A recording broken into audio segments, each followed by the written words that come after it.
C'est notre premier numéro UCAD by Night. Aujourd'hui, nous avons l'honneur et un grand plaisir d'avoir invité un étudiant à découvrir. Je suis Serigne Saliou Wagne, étudiant en philosophie et entrepreneur en fait. Super. Alors Serigne Saliou, aujourd'hui j'aimerais qu'on discute sur le thème de la liberté. Oui. Un des thèmes qui est vraiment récurrent, que tout le monde cherche en fait. Donc on se pose la question, où se trouve cette liberté-là? C'est comme un objet ou bien elle est cachée derrière un objet qu'on ne voit pas, ou bien que tout le monde est à la recherche. D'ailleurs, avant de commencer, selon toi, quel sens peut-on donner à la liberté? La liberté, le mot liberté a fait de nombreuses spéculations. Beaucoup de penseurs ont tenté de définir ce qui est la liberté ou la situer. Mais jusqu'à présent, ce qu'on appelle, quand la difficulté rencontre le spatial, qu'il pourrait unanimement accepter. Si définir, c'est délimiter, circonscrire, il me semble difficile, voire impossible, de définir ce qui est la liberté. Car la liberté, selon Montesquieu, c'est tout simplement le bien qui nous donne accès aux autres biens. C'est un mot qui a plus de valeur et d'importance et son degré est plus élevé. Donc la liberté, c'est justement quelque chose qui nous permet d'avoir beaucoup de choses dans la vie. C'est ce qu'on appelle une antichambre. Même Rousseau n'a pas tort de dire que dans le contrat social, livre 1, chapitre 4, si vous allez là-bas, Rousseau dit que renoncer à sa liberté, c'est renoncer à sa qualité d'homme. Pour dire ainsi que la liberté nous caractérise, détermine notre humanité. C'est quelque chose qu'on ne doit pas perdre parce que nous sommes nés libres. Donc cette liberté, on peut la définir de cette manière. Super. J'ai compris exactement la définition que vous avez donnée et surtout la conception de Rousseau. Donc renoncer à sa liberté, c'est renoncer À sa qualité d'homme. à sa qualité d'homme. Ce qui veut dire que la liberté est le propre même de l'être humain. Absolument. Donc, mais il y a forcément quelque chose qui pose problème. Parce que l'être humain vit dans une société, vous comprenez? Oui. Et il est né, il va mourir. Il est né dans son temps bien déterminé, dans lequel il va subir le chemin qui lui a été tracé. N'est-ce pas? Oui. Mais sommes-nous libres face au fatalisme, face au destin? Oui, je réponds que oui, nous sommes libres. Ah bon? Parce que nous sommes libres, parce que nous avons la raison. Et cette raison va nous permettre de choisir notre vie. Notre vie, ce n'est rien d'autre que la somme des choix que nous faisons. Parce que nous avons une liberté, comme j'ai l'ai défini tantôt, en épousant la démarche de Montesquieu, Rousseau, etc. Mais certes, il y a un destin, mais l'idée du déterminisme existe toujours et les hommes l'ont toujours pratiqué. Parce que pour ce qui est déterminisme, un si petit changement peut écarter un grand malheur. Mais le fatalisme dit qu'en tant que doctrine, ce qui arrivera, arrivera nécessairement. Donc, est-ce qu'il est besoin de faire des efforts, de dépenser des efforts pour échapper au destin? Mais certes, le destin existe. C'est comme qui dirait une voiture qui est en route. Considérons la route comme étant le destin. Mais le chauffeur qui conduit la voiture, c'est notre raison, c'est nous-mêmes. C'est nous-mêmes qui parlons, c'est notre liberté. Et non, on ne peut pas distinguer l'homme de sa liberté, parce que ça, c'est en nous. Dans ce cas, donc, il ne faut pas se focaliser pour dire que le destin existe, donc je dois croiser les bras. Donc, il faut savoir que nous ne sommes pas spectateurs dans notre vie. Il ne faut pas avoir l'attitude sérieuse du spectateur. Et que diriez-vous du cas de Oedipe? Oedipe Roi.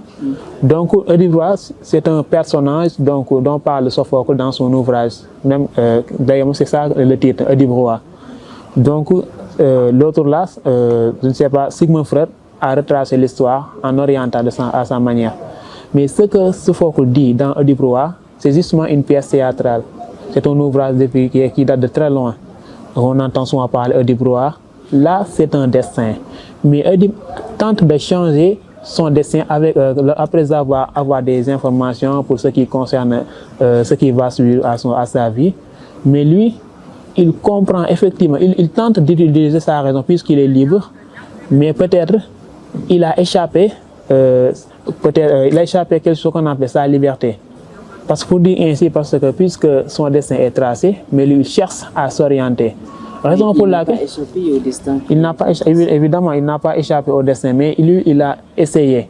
Maintenant, dans ce cas, on a l'habitude de dire ici, essayons de proposer, c'est Dieu qui dispose. Il dispose, effectivement. Et alors, comme Dieu dispose, donc on n'est pas libre de choisir. Parce que tout simplement, le destin est là et nous allons le suivre. Ça, ce n'est pas une liberté de choix. Ou bien, selon vous. Et vous pensez que puisque on ne choisit pas notre destin, on ne se donne pas rendez-vous avec notre destin, comme le dit Mariamba, mais est-ce que cela veut dire qu'on doit renoncer à notre liberté? Puisque ça, c'est notre qualité. On doit l'utiliser. Je peux même interroger Spinoza, lorsqu'il dit liberté, c'est une nécessité. Puisque nous avons une liberté, mais on l'utilise quand il est besoin. Mais avoir une liberté, cela ne signifie pas qu'on doit dire j'ai une liberté, donc dans ce cas, je vais essayer de croiser les bras en suivant le destin, donc je ne fais rien. Parce que l'idée fatale, c'est justement ne rien faire. Tout ce qui arrivera, arrivera nécessairement. Ok, tout ce qui arrivera, arrivera nécessairement. C'est important. Donc, est-ce que c'est possible d'être en liberté dans sa chambre? Là-bas, est-ce possible d'être en liberté dans une société qui est arrosée de malfrats, des personnes qui peuvent vous tuer à n'importe quel moment? Nous sommes tous en danger. Est-ce que nous sommes libres face à un danger? Véritablement, à chaque fois, moi je défends ce qui est la liberté. Parce que il faut savoir que la liberté nous détermine. C'est l'état même de notre être, comme le dit Jean-Paul Sartre. Tout ce que nous faisons, c'est notre propre responsabilité. Par exemple, quelqu'un qui a subi du viol. Oui, lui, on a attaqué sa liberté, sa volonté. Parce que c'est la liberté d'autrui qui a attaqué sa liberté. Dans ce cas, vous avez dit tantôt, en étant dans une est-ce qu'on est libre? Certes, on est libre, mais on utilise notre libre de façon nécessaire. C'est une nécessité. On doit essayer de voir le regard des autres. Si je fais ceci ou bien si je fais cela, donc est-ce que ça ne va pas toucher la liberté d'autrui? Dans ce cas, on est obligé de se socialiser, de respecter les normes, de respecter la liberté d'autrui. Parce que ma liberté s'arrête là où commence celle des autres. Et dans l'être écrit de la montagne, Rousseau dit, quand chacun fait ce qui lui plaît, on fait souvent ce qui déplaît à d'autres. Donc la liberté existe, mais il faut qu'il y ait une nécessité. Savoir exactement quand on doit utiliser la liberté. Super. Peut-on chercher cette liberté? Oui, mais bien évidemment, bon, je réponds que non. Parce que comment peut-on chercher quelque chose qui se trouve déjà en nous? Car cette liberté-là, on ne doit pas la séparer de l'être humain. Parce que ça se trouve en nous. Peut-être elle est contraignante, il y a des obstacles qui l'empêchent, comme par exemple l'esclave qui est privé de sa liberté. Voilà, lui, il a une liberté, mais on l'a privé de cette liberté-là. Et aussi le prisonnier, lui, il a commis une erreur, on l'a mis en prison juste pour la corriger, on l'empêche d'être libre. Et s'il continue de répéter cette même erreur, donc on va l'emprisonner encore. Donc cette liberté est une nécessité, comme je l'ai dit très souvent, parce que moi je suis de ceux qui pensent que la liberté est une nécessité pour épouser la démarche de Spinoza. Voilà. Merci beaucoup, Monsieur Wagne. Merci beaucoup. Alors déjà, nous allons passer à la deuxième rubrique. Merci. Vous êtes un excellent orateur. J'ai déjà écouté l'un de vos discours après la formation de votre session. Oui. Alors j'aimerais savoir, après avoir terminé cette formation, qu'est-ce que vous avez mis comme idée, comme je ne sais pas, comme association qui veut impacter non seulement votre entourage, et aussi qui peut participer à une amélioration de votre potentialité? Oui, merci beaucoup pour cette question. C'est une question vraiment pertinente. Après la formation, parce que avant de parler de votre question, donc, je vais essayer d'avancer un peu. Parce que Jean-Paul Sartre nous dit, l'essentiel n'est pas ce qu'on en fait de l'homme, mais ce qu'il fait de ce qu'on en fait de lui. Ce qu'on en fait de nous en orature académique, c'est juste nous donner des outils qu'un orateur doit avoir. Ils ont réveillé ce qui dormait en moi. Parce que vraiment, chacun d'entre nous a un talent. Mais ce talent va subir une force extérieure qui va le réveiller. Donc, je vais répondre. Après cette formation, j'ai continué de subir d'autres formations. Comme le dit coach Hassan Diaw.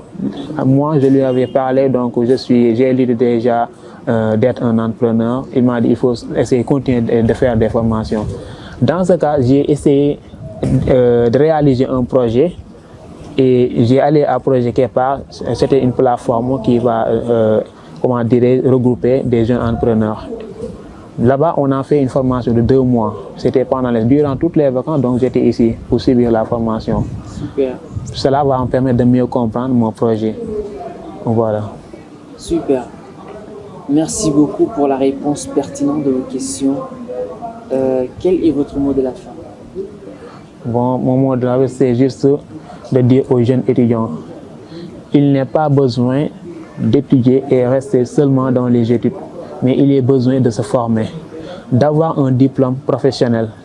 On peut l'avoir ailleurs, on peut bel et bien étudier ici, mais on peut aller là-bas, quelque part, subir une formation. Et le monde aujourd'hui, l'entrepreneuriat est encouragé. Beaucoup d'entre nous sont des entrepreneurs, d'autres ont l'idée de devenir entrepreneurs. Donc essayons de trouver d'autres chemins, mais en étant conscients de ce qui nous détermine ici en tant qu'étudiants. Merci beaucoup, très bon conseil. Et on se dit au prochain rendez-vous.